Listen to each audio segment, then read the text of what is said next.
नमस्कार, आप देख रहे हैं ब्रेकिंग बिहार। कल जिस प्रकार से दिल्ली में एनडीए के नेताओं की बैठक हुई, सबसे आकर्षण का केंद्र रहा चिराग पासवान ने जिस प्रकार से अपने चचा का चरण छू करके उनका आशीर्वाद लिया। चचा ने भी उनको गले लगाया और प्रधानमंत्री मोदी चिराग पासवान को देखते ही अपने पास बुलाया, उन्हें गले लगाया। चिराग पासवान काफी भावुक नजर आए।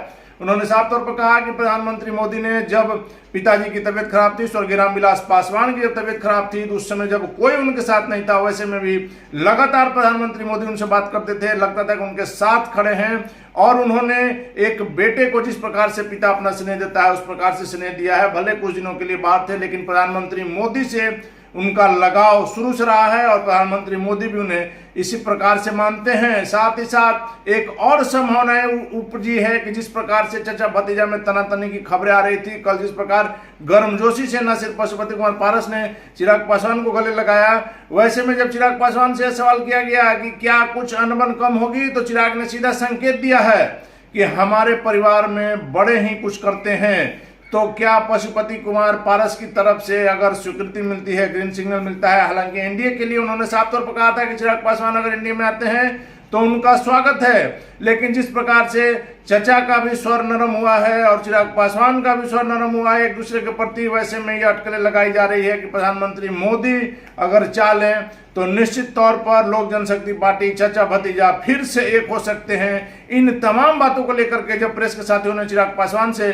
बात किया तो क्या कुछ कहा चिराग पासवान ने, आइए आपको सुनाते हैं। भैया, एनडीए की बैठक थी। एनडीए की बैठक में उम्मीद ही नहीं, पूरा विश्वास है कि आने वाले चुनाव में 330 का आंकड़ा ये एनडीए गठबंधन यकीनन पार करेगा। चिराग जी, वो कहा जा रहा है कि इंडिया बनाम एनडीए होगा इस बार। उन्होंने अपने गठबंधन का नाम भाई, इंडिया एक कहने से नहीं होता। इंडिया या इंडिया वालों के लिए आपका विजन क्या है ये तो बताएं। एक व्यक्ति का विरोध करना इंडिया का साथ पाना नहीं हो सकता, एक चीज़।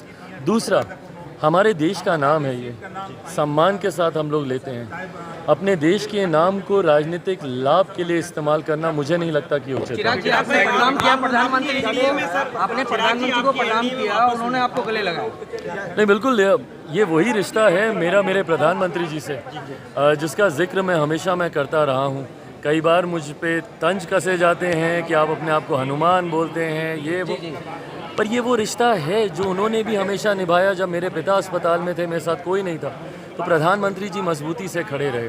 और आज भी जिस अपनेपन से उन्होंने गले लगाया, जिस तरीके से मेरे गालों पे हाथ रखकर, मेरा सर अपने कंधे पर रखकर मुझे गले लगाया, एक पिता ही इस तरीके से अपने बेटे को गले लगाता है, तो ये रिश्ता उनके साथ मेरा हमेशा से रहा है।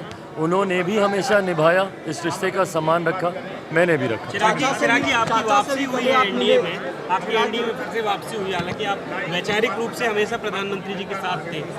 जो डिफरेंसेस थे थोड़े बहुत जो पार्टी में, जो क्योंकि आपके अंकल जो है अलग हुए, वो सब भी अब ठीक होगा धीरे धीरे, आपको क्या लगता है? क्योंकि हमने सुबह जब बात की उनसे तो कहा था कि मुश्किल भाई, मुझे नहीं पता। अंतोगत्वा ये फैसला उन्हीं को करना है। जब वो बार बार कहते हैं कि सूरज पश्चिम से उग जाएगा, चिराग से मेरा कोई समझौता नहीं हो सकता। जिस परिवार से मैं आता हूँ, फैसले परिवार के बड़े ही लेते हैं, ये फैसला उन्हीं को लेना है।